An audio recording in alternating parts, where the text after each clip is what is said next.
এই মুহূর্তে class 12-এর semester 3-র ইতিহাসের 3টি বই আমার কাছে রয়েছে। ছায়া প্রকাশনী, রাইটার শচীন্দ্রনাথ মণ্ডল; পারুল প্রকাশনী, রাইটার অধ্যাপক অসিত কুমার মণ্ডল এবং বিশ্বজিৎ বাগুই; সাঁতরা পাবলিকেশন, রাইটার সিনহা দাস পাল। 3টি বইয়ের মধ্যে আমি তুলনা করব। এবং আরেকটি বই ছিল যেটা কলেজ থেকে আমার কেনা হয়নি, জাস্ট দেখে এসেছি, দ্বীপ প্রকাশন। আরেকটা কথা বলি এই মুহূর্তে, যে তোমাদের অনেকে বলছো রায়ন মার্টিন কেমন হবে। তো আমি যা দেখলাম রায়ন মার্টিন বইটা ভালো, খুব ভালো বই। কিন্তু প্রবলেম একটাই, সাধারণ ছেলে মেয়েদের জন্য কিন্তু রায়ন মার্টিন মোটেও কিন্তু ভালো না। কেন? ভাষা কিন্তু অনেকটাই কঠিন। তো আমি এই 3টে রাইটারের নাম বলছি। 3টে রাইটারের ভাষা বেশ সুন্দর করে লেখা আছে এবং সোজা সহজ সরল ভাষায় লেখা, যা কিন্তু যারা খুব ব্রিলিয়ান্ট, যারা মনে করছো যে আমি খুব নম্বর পেতে চাই, তথ্য বাদ দেবো না, তো তাদের ক্ষেত্রে বলবো রায়ন মার্টিন কিনতে। কিন্তু রায়ন মার্টিনের ভাষা কিন্তু অনেকটাই কঠিন। ইচ্ছে আমার মনে হয় এই 3টে রাইটারের মধ্যে যে কোনো একটা রাইটার কিনতে হবে। কিন্তু কি কি বৈশিষ্ট্য রয়েছে এই রাইটার, প্রত্যেকটি বইয়ের দাম কত, সেই সব নিয়ে আলোচনা করব। এবং 3টি বইয়ের মধ্যে কোন বইটা কেনা ভালো সেটাও লাস্টে বলবো। তোমরা ভিডিওটি প্রথম থেকে শেষ পর্যন্ত দেখো, আশা করি ভালো লাগবে। আর ভালো লাগলে অতি অবশ্যই সাবস্ক্রাইব করো, আর যদি কোনো অসুবিধা হয় কমেন্ট করে জানাবে। প্রথমে আমি ছায়া প্রকাশনী বই নিয়ে আলোচনা করব। ছায়া প্রকাশনী বইয়ের দাম 220 টাকা। এবং তোমরা জানো যে ছায়া প্রকাশনী আগে রাইটারের নাম ছিল জীবন মুখোপাধ্যায়, কিন্তু তিনি আমাদের ছেড়ে চলে গেছেন, তাই উনার জায়গায় শচীন্দ্রনাথ মণ্ডল হিস্ট্রি বই লিখেছেন, মানে ক্লাস 12-এর ছায়া প্রকাশনী বইয়ের। দেখো অধ্যায় ভাগ করে দিয়েছে, ইউনিট 1 থেকে 3টি এবং দ্বিতীয় অধ্যায় থেকে ইউনিট 2 থেকে 2টি মডেল কোশ্চেন পেপার দিয়েছে। এখানে বেশ একটা ভালো দিক, ছবি টবি দেওয়া আছে এবং এই বইয়ের মধ্যে কিন্তু এখানে একটু ফুল ডিটেলসটা একটু বেশি। অনেকে মনে করছে যে এই বইটা কঠিন, কিন্তু আমার মনে হয় যে একটু ঠিক মতো পড়বে এবং প্রথম থেকে একটু কঠিন, আগে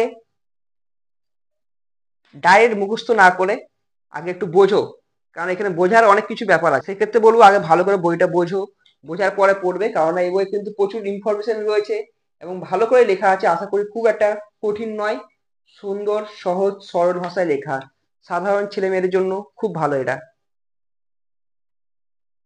পারুল প্রকাশনী নিয়ে আলোচনা করবো। পারুল প্রকাশনী দেখা যাক বইটা কেমন করেছে।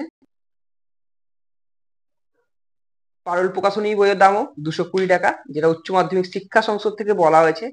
প্রচুর পরিমাণে ছবি রয়েছে এবং এখানে প্রথমে দেখে নাও কি কি রয়েছে এই বইয়ের মধ্যে।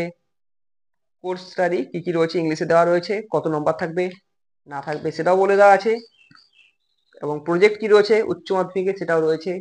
তাছাড়া প্রত্যেকটা অধ্যায়ের আলাদা করে ভাগ করে দেওয়া আছে, 1.1, 1.2, 1.3 করে কোন জায়গায় কি রয়েছে সেটাও রয়েছে এখানে। আর এখানে মডেল প্রশ্নপত্র রয়েছে, অনুশীলনী রয়েছে। তাছাড়া এখানে দেখো, এখানে সুন্দর করে ভালো করে লেখাগুলো আছে, ছবি টবি দেওয়া আছে, পড়তে সুবিধা হবে এবং আলাদা করে ভাগ করে দেওয়া আছে। ভালো বইটা বেশ। এবার দেখো সাঁতরা পাবলিকেশন। সাঁতরা পাবলিকেশনে কেমন করা আছে। সাঁতরা পাবলিকেশনও 220 টাকা দাম লিখেছে। প্রথমে ভারতীয় সংবিধান, তারপরে এখানে মার্কস ডিভিশন, যেভাবে উচ্চ মাধ্যমিক শিক্ষা সংসদ থেকে বলা হয়েছে কোন জায়গা থেকে কত আসবে সেটাও এখানে বলে দেওয়া আছে। এই বইয়ে কিন্তু আলাদা করে দেখো পর্যটকদের দৃষ্টিভঙ্গিতে ভারত আলাদা করে দেওয়া আছে। এবং পরবর্তী পেজে দেখে নাও স্যাম্পেল পেপার রয়েছে, যেমন সাতটা পাবলিকেশন থাকে, 2টো স্যাম্পেল পেপার দিয়েছে। তাছাড়া এই বইয়ের একটি বৈশিষ্ট্য হলো কি, এই বইটাই সাতটা পাবলিকেশন বইয়ে খুব শর্টে লেখা আছে, কিন্তু শর্টের মধ্যে খুব ভালোভাবে লেখা আছে, ছেলে মেয়েদের বুঝতে খুব সুবিধা এবং খুব লজিক্যালি লেখা আছে বইয়ের মধ্যে। আরেকটা যে লক্ষ্য করলাম, এই বই কিন্তু খুব বেশি পেজ নেই, মানে যে বিশাল পেজে সমৃদ্ধ অন্যান্য বই যেমন প্রচুর এক্সট্রা লেখা আছে, এই বই কিন্তু এক্সট্রা কিছু লেখা নেই, কিন্তু ইনফরমেশন একটু কম আছে এই বই, সেই তুলনায় পারুল প্রকাশনী বা ছায়া প্রকাশনীতে একটু বেশি রয়েছে। তো তোমরা এইটুকু বলতে পারি যে এই বইটা কিন্তু নিঃসন্দেহে ভালো বই। এই 3টি বইয়ের মধ্যে এবং দ্বীপ প্রকাশন এবং রায়ন মার্টিন সব থেকে সেরা যদি বলি, ফার্স্ট হচ্ছে রায়ন মার্টিন, আর দ্বীপ প্রকাশন মোটামুটি ভালো বই, খুব যে খারাপ তা নয়। আর এই 3টি বইয়ের মধ্যে যদি সেরা বলো, তাহলে আমি অতি অবশ্যই পারুল প্রকাশনীকে একটু এগিয়ে রাখবো। পারুল প্রকাশন এদিক থেকে অনেকটা এগিয়ে। তারপরে ছায়া, তারপরে হচ্ছে শর্টকাটের জন্য সাঁতরা, যারা কম পড়াশোনা করো তার জন্য সাঁতরা ঠিকঠাক।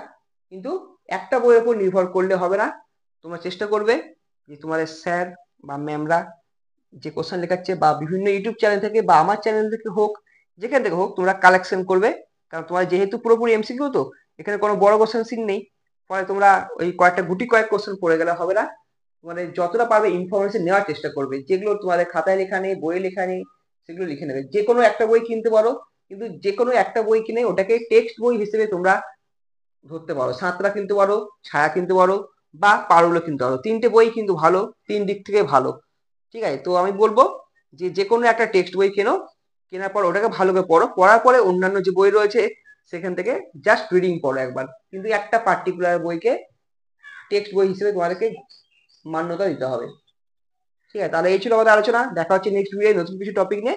আর তোমরা অতি অবশ্যই কমেন্ট করে জানাও তোমাদের আলোচনা কেমন লাগছে, এবং তোমাদের কোশ্চেন আনসার আলোচনা করছি, এবং বিভিন্ন টেক্সট বইয়ের যে অনুশীলনী প্রশ্ন উত্তর রয়েছে সেগুলো আমি আলোচনা করছি। দেখা হচ্ছে নেক্সট ভিডিও নতুন কিছু টপিক নিয়ে। আর তোমরা চ্যানেলটি সাবস্ক্রাইব করো যারা এখনো চ্যানেলটিকে সাবস্ক্রাইব করনি।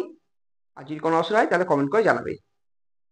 সবাই সুস্থ থেকো, ভালো থেকো, এবং বছরের প্রথম থেকেই সুন্দর করে ভালো করে পড়াশোনা করো।